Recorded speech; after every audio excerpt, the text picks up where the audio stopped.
rezim Kim Jong-un yang berkuasa di Korea Utara telah menembakkan misil misterius pada Selasa lalu yang diklaim sebagai rudal hipersonik. Media pemerintah Korut mengatakan senjata canggih itu merupakan kemajuan teknologi terbaru dari negara bersenjata nuklir dan dapat menjadi faktor keseimbangan strategis. Klaim Korut itu mengejutkan karena selama ini hanya Rusia, China, dan AS yang mengonfirmasi telah mengembangkan senjata super cepat itu. Apa itu rudal hipersonik? Hipersonik didefinisikan sebagai kemampuan melakukan perjalanan dengan kecepatan setidaknya 5 kali kecepatan suara atau lebih dari 6.100 km per jam. Selain kecepatannya yang luar biasa, senjata hipersonik dapat bermanuver di tengah penerbangan, membuatnya jauh lebih sulit untuk dilacak dan dicegat oleh sistem pertahanan daripada proyektil tradisional. Dengan memotong waktu penerbangan, rudal hipersonik juga mengurangi kesempatan sistem pertahanan untuk merespons. Tergantung pada desainnya, senjata canggih itu dapat membawa hulu ledak nuklir ataupun konvensional dan memiliki potensi untuk mengubah keseimbangan strategis. Rusia juga sudah memiliki kendaraan luncur hipersonik Avangard dan rudal hipersonik Kinzhal yang diluncurkan dari udara di gudang senjatanya. Pejabat Rusia mengatakan Avangard telah mencapai kecepatan 33.000 km per jam yang mengejutkan selama tes. Negara lain yang sedang mengejar ketertinggalan adalah AS. Washington menghabiskan miliaran dolar untuk beberapa program penelitian dan mengatakan minggu ini telah berhasil menguji rudal hipersonik yang diluncurkan dari udara. Misil yang dibangun oleh Raytheon itu mencapai kecepatan lebih besar dari Mach 5. China juga telah menguji kendaraan luncur hipersonik, menurut US Congressional Research Service. Badan itu mengatakan bahwa sistem hipersonik Rusia dan China dirancang untuk memiliki senjata nuklir. Apa yang tepat dimiliki Korut? Rincian misil terbaru Korut yang diklaim sebagai rudal hipersonik HWASONG-8 sangat terbatas.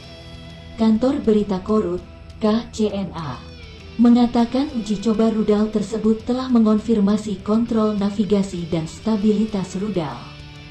Kemampuan manuver dan karakteristik penerbangan meluncur dari hulu ledak peluncur hipersonik yang terlepas dan mesinnya. Ia tidak mengatakan berapa kecepatan yang telah dicapainya, tetapi menambahkan bahwa ia memiliki sistem bahan bakar ampul tabung propelan yang dapat menghilangkan kebutuhan pengisian bahan bakar di lokasi peluncuran. Rudal berbahan bakar cair biasa tidak dapat diangkut dengan propelan mereka di kendaraan karena volatilitasnya membuatnya terlalu berbahaya untuk dilakukan.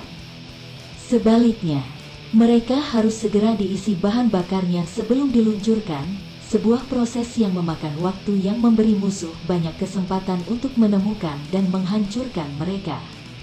Adakah konfirmasi independen? Seoul belum mengonfirmasi jenis rudal apa yang diuji tembak Korut. AS dan Korea Selatan adalah sekutu keamanan dan memiliki radar dan teknologi pengawasan yang luas untuk mengamati Korea Utara. Militer Korea Selatan biasanya mendeteksi dan mengumumkan peluncuran rudal balistik dalam beberapa menit setelah terjadi, termasuk pada kejadian Selasa lalu. Tapi militer tersebut tidak menindaklanjuti dengan praktik yang biasa menentukan ketinggian maksimum dan jarak terbang rudal Korut, laporan media Korsel mengutip sumber yang tidak disebutkan namanya. Mengatakan rudal itu mencapai ketinggian sekitar 60 km dan terbang kurang dari 200 km. Tetapi tidak menentukan kecepatannya, sebuah variabel penting.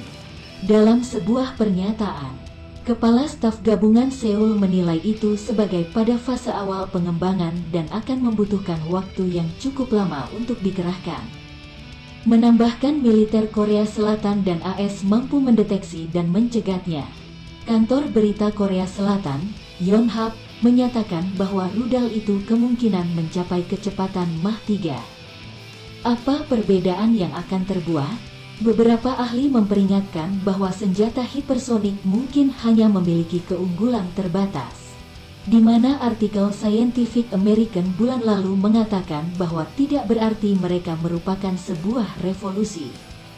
Tetapi jika Pyongyang melanjutkan dari tes pertama minggu ini untuk sepenuhnya mengembangkan teknologi hipersonik, itu akan menimbulkan ancaman militer yang signifikan, kata Chong Seong-chang, Direktur Pusat Studi Korea Utara di Institut Sejong.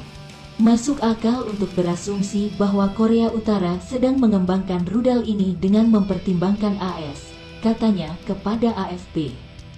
Seraya menambahkan bahwa itu dapat digunakan sebagai alat tawar-menawar dalam pembicaraan masa depan dengan Washington. Menurutnya, rudal yang diuji tembak pada Selasa lalu adalah rudal jarak pendek. Tetapi Pyongyang akan berupaya mengembangkan kemampuan jarak menengah hingga jarak jauh di lapangan. Jika dikembangkan dalam jarak jauh, tidak ada negara di bumi, termasuk AS, yang dapat mencegat rudal berkecepatan tinggi seperti itu, katanya.